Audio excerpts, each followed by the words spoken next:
Assalamualaikum warahmatullahi wabarakatuh. Alhamdulillah, alhamdulillah rabbil alamin. Wa bihi nasta'inu ala umuri dunya wad din. Wassalatu wassalamu ala asyrafil anbiya'i wal mursalin wa ala alihi wa ashabihi wa man tabi'ahum bi ihsanin ila yaumil din. Amma ba'd. Bapak Ibu jamaah sekalian yang dirahmati dan dimuliakan Allah Subhanahu wa taala. Alhamdulillah, mari kita bersyukur di kesempatan yang Allah muliakan ini. Kita masih diberi kekuatan dengan segala keyakinan terhadap apa yang telah Allah turunkan sebagai bukti dan ayat-ayat kebenaran dalam kehidupan kita. Salah satu di antara bukti dan kebenaran ayat-ayat Allah itu adalah tadabbur kita kepada Al-Quran.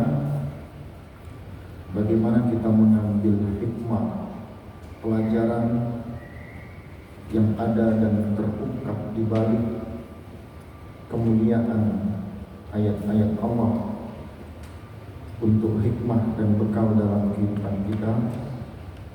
Dan bukti dari tadabbur itulah yang meyakinkan, yang menanamkan keimanan, sehingga kita menjadi hamba-hamba Allah yang selalu berpegang teguh kepada buhul-buhul tali-tali agama kebenaran yang telah ditetapkan Allah dan Rasulnya. Salawat dan salam semoga tercurahkan kepada Rasulullah Muhammad SAW yang selalu mengiringi setiap langkah kehidupan kita dengan iringan-iringan ketauladanan yang menjaga dan memajukan kehidupan kita dengan ilmu pengetahuan yang meluaskan dan melapangkan wawasan keagamaan kita, sehingga kita menjadi golongan al-mumayyiz yang dapat membedakan, yang dapat memilah dan memilih mana yang hak dan yang batil, mana yang benar dan yang salah. Dan tentunya kebenaran itu milik Allah yang dibangun dengan fondasi keyakinan, sebagaimana kebatilan itu bukanlah sesuatu yang dikehendaki oleh Allah, karena kebatilan itu berangkat dari sebuah ketidakyakinan, ketidakimanan dari hamba-hamba Allah yang tidak meyakini ayat-ayat dan bukti kebenaran Allah. Melanjutkan kajian kita di surah Al-Kahfi, terakhir sampai ayat berapa? 22. Masih 22. Sekarang 23.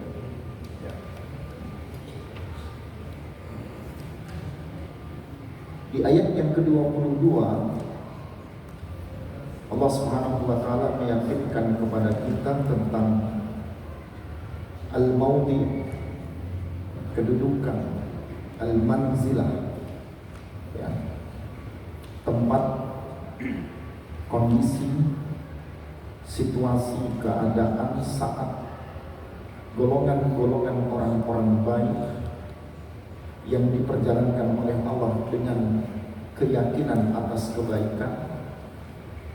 Mereka memisahkan dari kebatilan dikarenakan ada golongan kezaliman, karena saat itu riasahnya, kepemimpinannya adalah kepemimpinan yang membawa kezaliman. Terjadilah perdebatan, apakah mereka itu berjumlah 3 beserta hewannya 1, apakah mereka berjumlah 5, atau mereka berjumlah 7 dengan hewannya yang 1. Maka di ayat yang ke-23 Allah berfirman untuk kita, a'udzubillahi minasyaitonir rajim, la taqulanna li syai'in inni fa'ilun dzalika ghadan, yang artinya janganlah sekali-kali engkau menyatakan atau mengatakan sesuatu bahwasannya hal yang demikian inni fa'ilun dzalika ghadan, sesungguhnya aku adalah zat yang pasti akan mengerjakan, melakukan itu keesok hariannya. Illa, kecuali ayyasha Allah, kecuali atas izin dan kehendak dari Allah Subhanahu wa taala. Wadhkur rabbaka idza nasita, dan ingatlah kepada Rabbmu, Tuhanmu, saat engkau dalam keadaan lupa. Idza nasita wa qul asa an yahdiyani rabbi li aqraba min hadza rasyada, dan katakanlah, ungkapkanlah, semoga mudah-mudahan Tuhanku ayyahdiyani, Ia sebagai zat yang akan selalu mendatangkan hidayahnya kepadaku. Ayyahdiyani Rabbi, Tuhanku adalah zat yang akan mendatangkan hidayah kepadaku. Li aqraba min hadza rasyada, agar aku akan selalu semakin mendekat kepada kebenaran daripada yang demikian.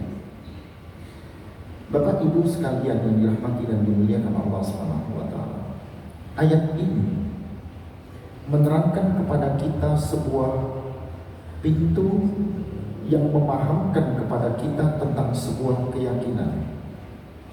Artinya, keyakinan yang dihubungkan kepada apa yang terjadi dari sebuah keinginan.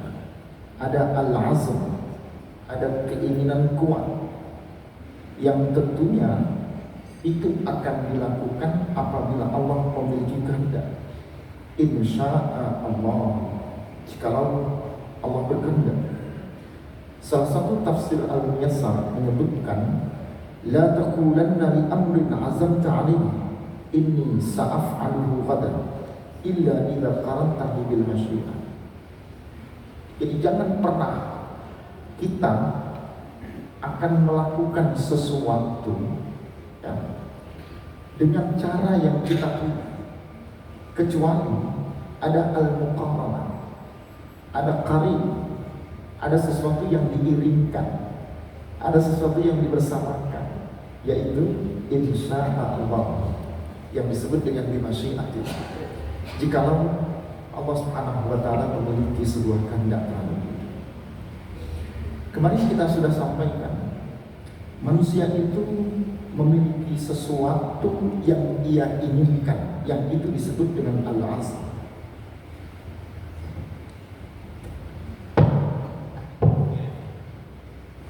Manusia memiliki sesuatu yang kita sebut dengan al-azm. Al-azmu ini diartikan dengan al-iradah al-qawiyah, keinginan yang kuat. Keinginan yang kuat ini pasti muncul dari kehidupan manusia. Ya, manusia itu dia punya akal, dia punya hati, atau kita sebut perasaan. Ya. Yang akal dan hati itu tidak akan lepas dari godaan yang kita sebut dengan nafsu. Muncullah titik temu mempertemukan antara akal, hati, dan nafsu.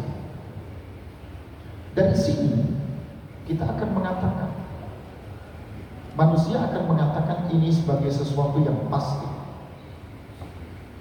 1 ditambah 1 sama dengan 2. 1 ditambah 1 sama dengan 2. 1 dikurang 1 sama dengan 0.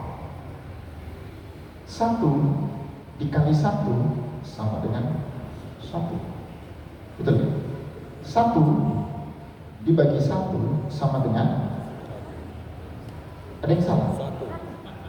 1 dikali 1 sama dengan 1. 1 ditambah 2, 1 ditambah 1 sama dengan 2. 1 dikurangi 1 sama dengan 0. 1 dibagi 1 sama dengan Satu. Pintar matematikanya. Bapak Ibu bisa menyatakan itu hari ini dengan menggunakan akal, hati, nafsu dengan sama dengan angka ini pasti.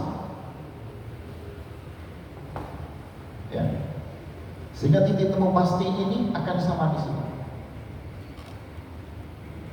Kalau ikhtiar kita di angka 1 dan itu diikut sertakan yang tadi kita sebut dengan korinnya. Jangan pakai jin korin, ya. Ini dimuqaranahkan, ditakrimkan, diikut sertakan dengan kali tambah sama dengan bagi. Tinggal di mana? Ya. 5 kali 5 sama dengan 25. 5 tambah 5 sama dengan 10. 5 dikurangi 5 sama dengan 0. 5 dibagi 5 sama dengan 1. Bapak Ibu bisa berpikir sama dengan, karena disebutlah itu angka pasti menurut akal, hati, nafsu manusia. Azamnya itu, keinginan kuatnya harus sama dengan. Tapi Allah punya kehendak yang tidak sama, sehingga dikalikan, ditambahkan, dikurangkan atau dibagikan. Ini yang masuk dalam wilayah yang tidak pasti, yang disebut dengan ikhtiar. Ikhtiar manusia. Jadi ikhtiar kita kalau tidak ditakrimkan atau dikorinkan dengan Allah Subhanahu wa Ta'ala, ini menjadi sesuatu yang tidak pasti.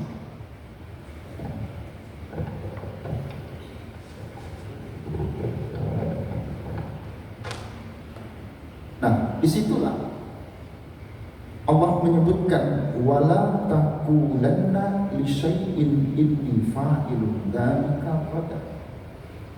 Janganlah sekali-kali kalian mengatakan sesuatu, sungguh aku pasti akan melakukan itu esok. Besok saya tak setor minyak jelantah 2 liter. Betul ya? Nah, muncullah kluduk karena kita pakai barcode gitu. Tapi setelah diukur dan dihitung, dia jumlahnya bisa kurang dari 2 liter atau esok bisa jadi lebih dari 2 liter. Kita tidak bisa mengatakan pasti. Besok ya, kas di brankas akan saya letakkan uang 50.000. Toko dibuka. Kita berkeyakinan karena masih high season, masih musim-musim liburan, kita berkeyakinan toko ini, warung ini, kafe ini akan laris. Maka kita meyakinkan besok pasti masih akan dapat di atas 2 juta. Tapi tidak ada yang bisa dipastikan kalau tidak diiringkan, tidak dibarengi, tidak diikutkan dengan izinnya Allah. Inni fa'ilun dzalika ghadan. Illa, maka kalimat berikutnya, illa ayyasha Allah, kecuali kalau Allah itu berkehendak. Makanya di dalam realita kehidupan kita banyak sesuatu yang tidak pasti. Tetapi menurut akal dan otak kita itu adalah sesuatu yang pasti. Dan ternyata banyak sesuatu yang tidak pasti, tetapi itu hal yang pasti di sisi Allah. Bapak Ibu bisa melihat yang namanya akal itu human product, produknya manusia, hasilnya manusia. Karena kita dikasih akal, maka berbeda dengan makhluk yang lainnya, berbeda dengan hewan, berbeda dengan tumbuhan. Anak kambing boleh ditabrak sepeda motor, tapi yang akan peduli hanya teman atau saudaranya atau ibunya kambing. Ya, yang lainnya, kawan-kawan yang lainnya yang sejenis dengan kambing itu tidak mungkin bisa punya rasa iba untuk menolong. Beda dengan manusia. Ada orang tatoan, ya, non muslim, ya, dia kemudian kelihatan seperti orang-orang yang tidak beriman kepada Allah. Fisiknya, tubuhnya seperti orang yang tidak beriman dan berkeyakinan. Maka ketika dia jatuh di depan dan berkecelakaan, maka kita akan membantunya. Kita turun dari masjid, lihat dia jatuh, ya, yang dibawa ternyata botol angker bir, ya, sekalipun kita sarungan, pakai jubah, pakai peci, turun dari masjid, dia dibantu, cari ambulan, cari mobil, bawa ke rumah sakit dan seterusnya. Masih ada rasa, hati, perasaan. Itu yang membedakan manusia dengan yang lainnya. Tapi manusia dihadapkan, dia punya nafsu. Sementara nafsu itu dibagi menjadi 3. Al-lawwamah, Al-lawwamah, ada al-ammarah, ada lagi al-mutmainnah. Ada nafsu yang selalu cenderung untuk mengantarkan ia kepada keburukan, tapi ia terkadang lalai. Ada nafsu yang kadang tidak lagi bisa membentengi dia karena dia bolak-balik selalu dalam keburukan. Ada yang nafsu yang membawa kepada jiwanya menjadi tenang. Nah, di sini kita membutuhkan sebuah kendali. Kita membutuhkan sebuah filter. Disitulah ikhtiar manusia. Dia akan mempertemukan di mana. Ikhtiar kita hari ini pasti, hasilnya tidak akan pasti. Ikhtiar kita hari ini adalah bekerja.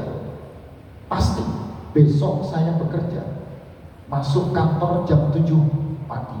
Ikhtiar kita esok masuk kantor pukul 07 pagi. Ada apel sama komandan, itu pasti. Ternyata besok itu menjadi sesuatu yang beda.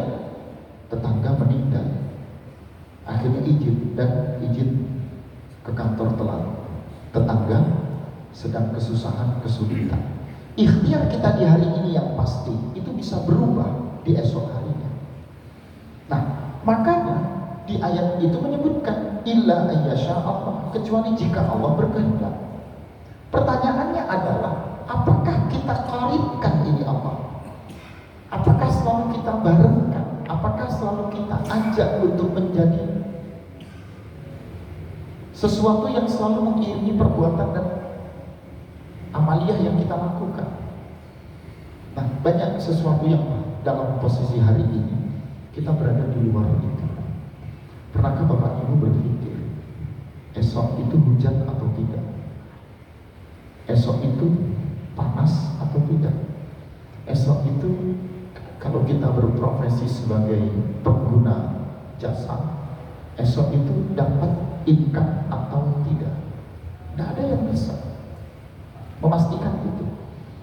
Nah, disinilah ayat ke-23 dan 24 ini mengantarkan kepada kita bab yang mengantarkan kepada sesuatu yang meyakinkan kita. Sementara keyakinan itu penuh dengan sesuatu yang selalu mengiringi dan membawa kita kepada keraguan.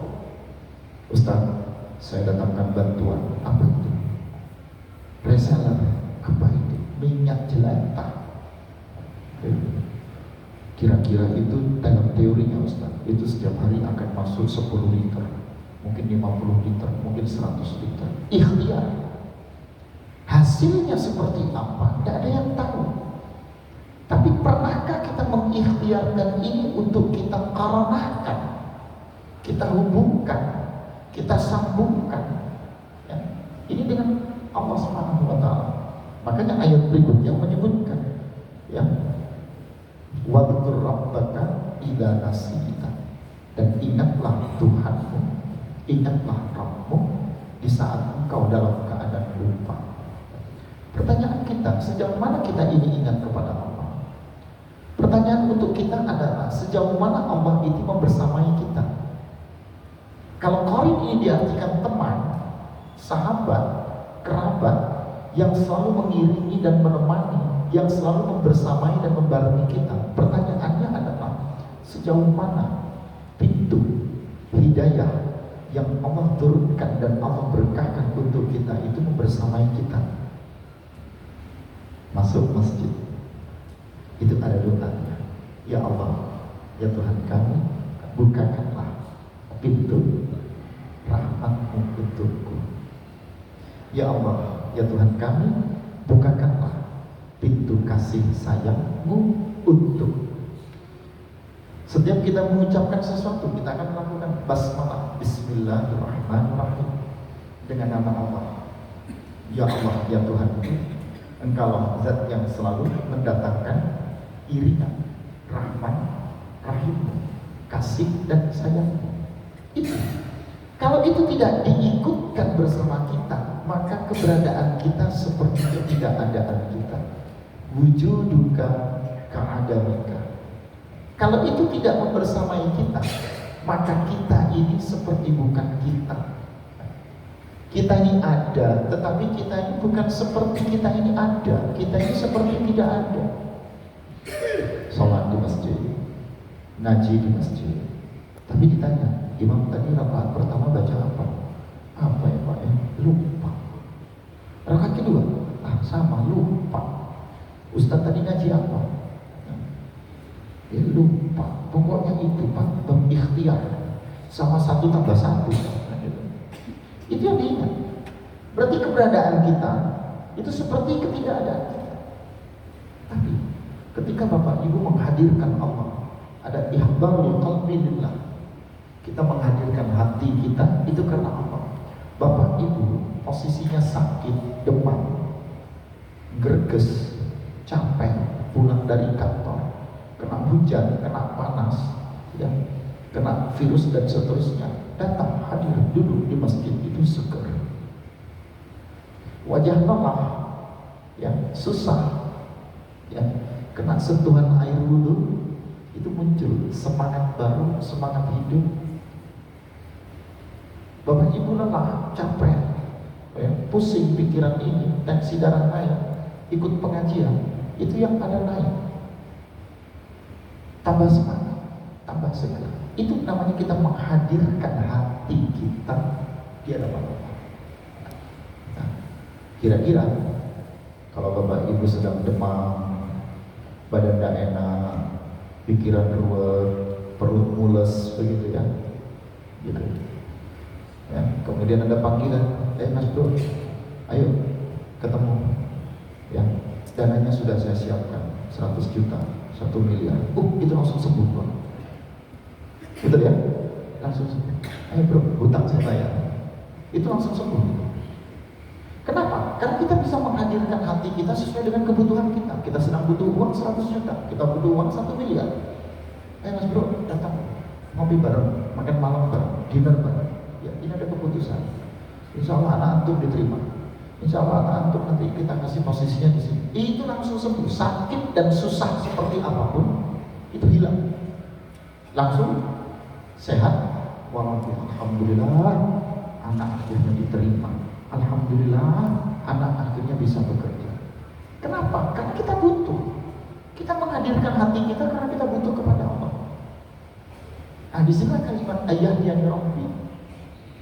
Semoga dalam posisi ini Tuhanku selalu dalam keadaan mendatangkan hidayahnya untukku. Sederhana, simpel sekali. Bagaimana pengendali hati, pengendali akal, pengendali nafsu, yang ini selalu dibentengi dengan keinginan yang kuat yang disebut dengan al-azm. Ini diikutkan serta dengan Allah. Dan kuncinya di sini adalah petunjuk. Ini ikhtiar kita. Ikhtiar kita karena kita mengikuti petunjuknya Allah. Tidak ada lain. Nah, mampukah kita menghadirkan hati kita karena kita membutuhkan itu? Ya. Mampukah kita menghadirkan ihdarul qalbi hanya semata-mata lillah karena kita membutuhkan itu? Sehingga karanahnya yang mengikuti insya Allah, jika Allah berkehendak, itu jawabannya hanya ada pada diri kita masing-masing. Bapak Ibu berkeluh kesah, kepada dokter, kepada kiai, kepada ustadz, kepada siapapun tokoh agama, kepada rekan kerabat, teman, keluarga. Bapak Ibu bercerita tentang sesuatu yang menyulitkan, padahal yang mendengarkan itu punya sesuatu yang mungkin lebih sulit, lebih susah. Sementara Allah itu menghadirkan untuk kita sesuatu yang disebut dengan petunjuk, yang menerangkan kepada kita bahwasanya tidak ada sesuatu dari apapun yang dihadapi dalam kehidupan kita kecuali kita menghadirkan Allah hanya dengan kalimat insyaallah. Jika Allah memang selalu dalam keadaan berkehendak untuk kita, maka kalimat illanya ini lil istisna, pengecualiannya. Kalimat wala taqulanna ini kalimat larangan. Larangan untuk kita yang tidak boleh sama sekali kita mengatakan kita bisa menyelesaikan urusan itu esok. Padahal kita tidak punya kemampuan. Perkataan itu menunjukkan kesombongan. Sebagai manusia, dia punya akal, dia punya hati, dia punya perasaan, dia punya nafsu. Sehingga muncul sifat-sifat buruk manusia yang mendahulukan kekuasaan dan kebesaran dari Allah SWT. Ya, sehingga itu yang berat, sangat berat untuk kita. Usikum wa iya nafsi bitaqwallah. Namanya manusia itu selalu dihadapkan dengan yang demikian ini. Ya. Tapi ketika dalam perkara apapun ikhtiar kita lakukan secara maksimal, ya, upaya dan usaha kita lakukan dengan segala penyerahan diri kita kepada Allah. Disitulah yang memudahkan urusan kita itu bukan kita, yang menjawab urusan kita itu bukan kita, tapi yang menjawab dan yang menyelesaikan urusan kita itu adalah Allah Subhanahu wa Ta'ala.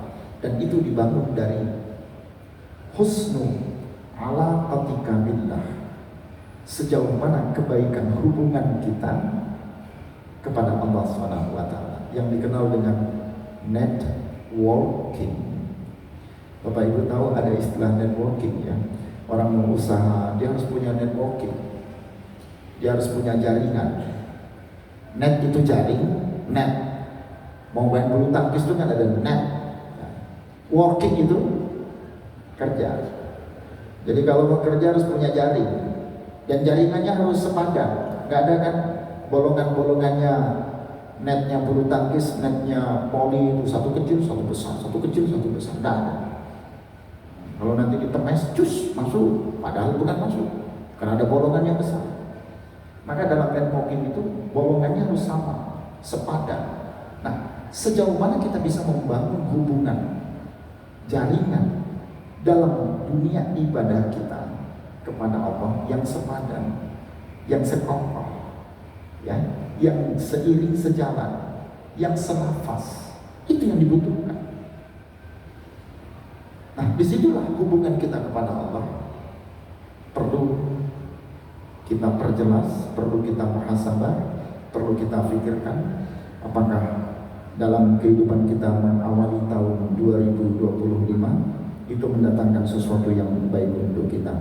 Asa ayyahdiyani rabbi li aqraba min hadza rasyada. Semoga Tuhanku akan mendatangkan petunjukku untuk semakin mendekatkan aku kepada petunjuk yang telah Allah berikan. Tidak disebut al-huda, ya, Allah tidak menyebut dengan bahasa hudan, tetapi Allah menunjuk dengan kalimatnya rusdan atau rasyada. Ada kalimat yang indah yang digunakan karena kalimat ar-rusdu itu lebih menekankan kepada kita di saat keraguan itu penuh membersamai kita. Mengapa ayat ini muncul? Karena banyak yang bertanya. Asbabun nuzul 23, 24 ini muncul karena adanya ayat 22. Ada yang bilang jumlahnya 3 dengan anjingnya, ada yang bilang 5 dengan anjingnya, ada yang bilang 7 dengan anjing. Bapak Ibu meyakini yang mana? Sama seperti kami katakan, besok hujan apa tidak? Begitu. Ada yang mengatakan hujan, ada yang mengatakan tidak. Ada yang mengatakan kita nanti kebanjiran lagi, ada yang mengatakan kita hampir banjir, ada yang mengatakan besok panas. Ini tidak penting semuanya. Yang penting hari ini kita berikhtiar kepada Allah, kita memohon kepada Allah, kita berdoa kepada Allah Allah memberi yang terbaik. Ya, Allah memberi yang terbaik. Bukan bala, bukan musibah, bukan ujian. Karena Allah itu tidak mungkin memberikan satu beban, satu ujian untuk kita yang kita tidak mampu untuk bisa menyelesaikannya. Itu tidak mungkin. Bapak Ibu hari ini butuh duit 30 juta, hari ini butuh duit 50 juta. Padahal kita tidak pegang uang sama sekali, tapi kita butuh. Allah itu tidak mungkin memberi satu beban kepada seseorang di tengah kebutuhannya, kecuali Allah menjawab dengan kebesarannya Allah. Pertanyaannya adalah, ketika Bapak Ibu nggak bisa menutupi angka 30-50 juta itu, berarti husnu ala ketika billah itu tidak baik. Tapi ketika Bapak Ibu memiliki hubungan yang luar biasa kepada Allah, 30, 40, 50 juta yang saat itu dibutuhkan, dan itu sudah mau sakaratul maut, ibarat kata dalam hitungan detik, dalam hitungan jam. Kalau ini tidak ada, mungkin akan bencana besar untuk hidup kita, atau ujian besar yang Allah turunkan untuk kita. Selama kita punya hubungan yang baik kepada Allah, maka perkara dan masalah itu akan Allah yang menyelesaikannya. Ini babnya yakin. Maka ada kaidah usul yang menyebutkan al-yaqinu la yuzalu bisyakki. Keyakinan itu tidak akan mungkin bisa dihilangkan oleh keraguan dalam bentuk apapun. Kenapa demikian? Karena babnya dia yakin. Ya, ada yang ikut duduk di dalam masjid, dia bersandar sambil khusyuk. Temannya yang duduk di sampingnya itu mendengarkan ada suara, begitu. Nah, akhirnya karena ada suara dia bergeser melihat bantal ini teman di samping ini, begitu. Ternyata waktu sholat isya dia nggak bergeser, tetap duduk langsung sholat isya. Selesai sholat isya, kawan yang tidak tidur itu mengatakan, Mas Bro, tadi kentut loh, mohon maaf. Tapi kok jenengan gak ambil air wudhu? Siapa bilang? Saya gak merasa. Nah, keyakinan itu gak bisa dikalahkan oleh keraguan. Bapak Ibu mikir, saya batal enggak ya? Enggak.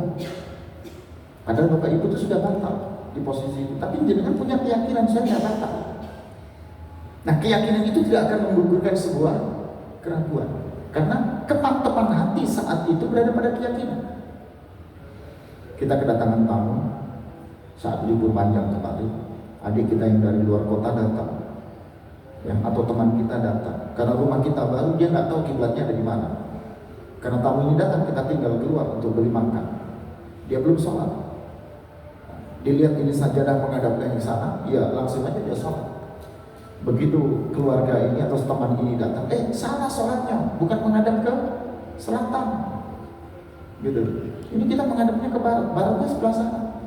Apakah Bapak Ibu akan mengulang kembali sholatnya? Tidak. Karena keyakinan saat itu dia berkata, oh kiblat kayaknya ke sana. Ternyata keyakinan yang saat itu diyakini berada pada kesalahan.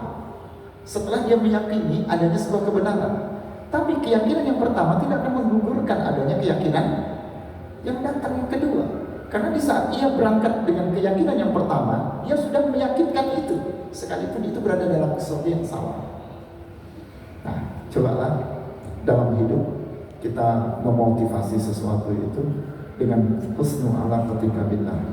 Yang kebaikan hubungan kita kepada Allah, termasuk kebaikan yakinnya kita kepada Allah, itu pakai dalam seluruh aktivitas kehidupan kita. Manusia dengan akalnya tidak mampu menyelesaikan urusan dan masalahnya. Manusia dengan hebatnya nafsunya tidak mungkin ia tidak tergoda dengannya. Begitu ya? Ya benar. Ya, manusia dengan hatinya tidak mungkin ya ia mampu menaklukkannya. Jadi akal, hati, nafsu hanya bisa dikendalikan ketika manusia meletakkan kedekatan hatinya kepada Allah dengan petunjuk yang Allah turunkan untuknya. Tiba-tiba ada yang datang mengantarkan Ustaz dapat hadiah mobil Ferrari, harganya 7 miliar atau 8 miliar begitu. Ya, hati Ustaz ini juga manusia, diterima mantap juga ini, tapi nggak diterima mubatir. Tiba-tiba ada yang mengantarkan kepada panjenengan sejumlah angka nominal uang sebagai hadiah. Diterima, ini bisa menjadi fitnah. Tidak diterima, Bu, gimana Bu? Nah, Ibu kalau bisa begini, Bapak pura-pura tidak mau. pura-pura tidak tahu atau pura-pura berani tetapi memiliki ketidakberanian. Itulah manusia. Maka hati, akal, dan nafsu harus diiringi dengan kekuatan yang Allah turunkan untuk kita, yaitu tadi ayah diani Rabbi. Untuk apa? Allah ngasih petunjuk kita agar kita semakin dekat kepada Allah dan kita semakin dihadirkan dengan rasydah atau rusyadah. Ada petunjuk yang itu akan membukakan kehidupan kebaikan dari apa yang kita putuskan. Mungkin sesuatu itu kita putuskan tidak baik, tetapi Allah punya rencana baik. Mungkin keputusan yang kita putuskan itu baik, tapi Allah punya kehendak itu tidak baik. Nah, disinilah kita perlu berhusnudzan kepada Allah. Innallaha ala husni zanni abdi. Rasulullah mengatakan Allah itu selalu berada pada baik sangka hambanya. Jadi kalau kita memiliki kemantapan hati dalam ikhtiar kita dengan menyatakan jika Allah berkehendak pasti terjadi, tidak akan ada yang tidak pasti, karena kita menyandarkannya kepada Allah.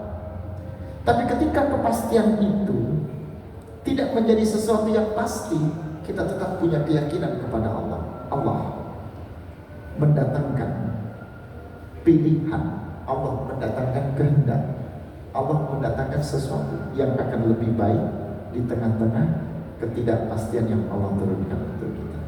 Ya, Bapak Ibu jamaah sekalian yang dirahmati dan dimuliakan Allah Subhanahu wa taala, ada pertanyaan? Silakan. Mumpung tidak 15 menit, ini dikasih 15 menit. Kalau saya stop 15 menit yang lalu, ya kita sudah ya.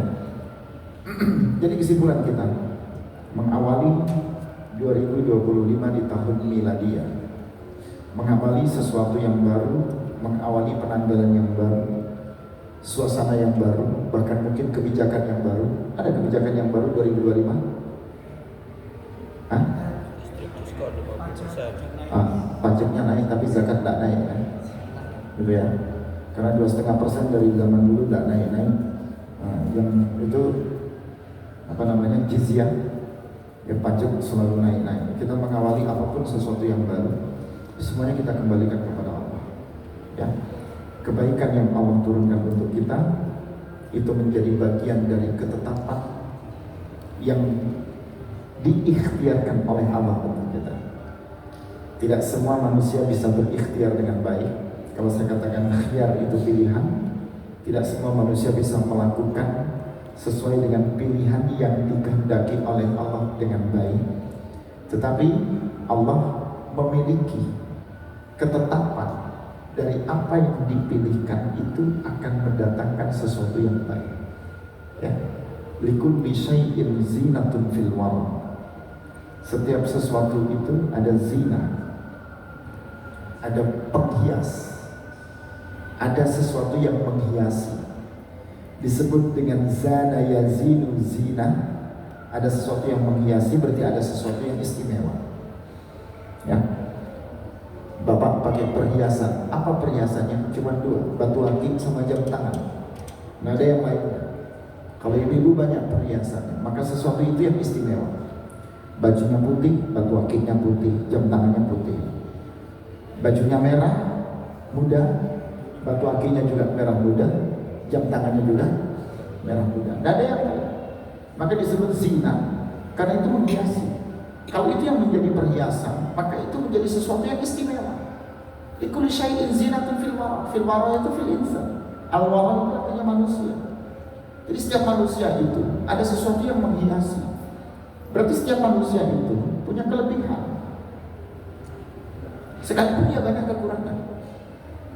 Maka ketika setiap manusia itu ada kelebihan, ambil sisi kelebihan itu yang dapat merubah kehidupannya sesuai dengan ikhtiarnya, sehingga Allah akan menurunkan kelebihan itu menjadi energi positif, bukan negatif. Ya, Mana bisa plus sama plus itu memunculkan kekuatan? Nggak bisa. Listrik ini plus minus. Ya, yang minus itu manusia, yang plus itu Allah. Jadi ketika panjenengan takbir Allahu Akbar, panjenengan itu benar-benar menyatakan Allah itu zat yang maha besar. Di tengah-tengah kita sedang punya musibah, dikejar orang, tagihan di mana-mana, hutang berserakan di mana-mana, KPK BPK datang memanggil. Apa yang terjadi? Bapak Ibu yang sudah naik haji itu langsung dekat kepada Allah. Sholatnya biasanya nggak khusyuk jadi khusyuk. Doa yang biasanya nggak panjang jadi panjang sekali. Ujian-ujian itu mendekatkan kita kepada Allah. Pertanyaannya, kenapa dikasih ujian dulu baru dekat? Mengapa dikasih kesulitan dulu baru dia meminta?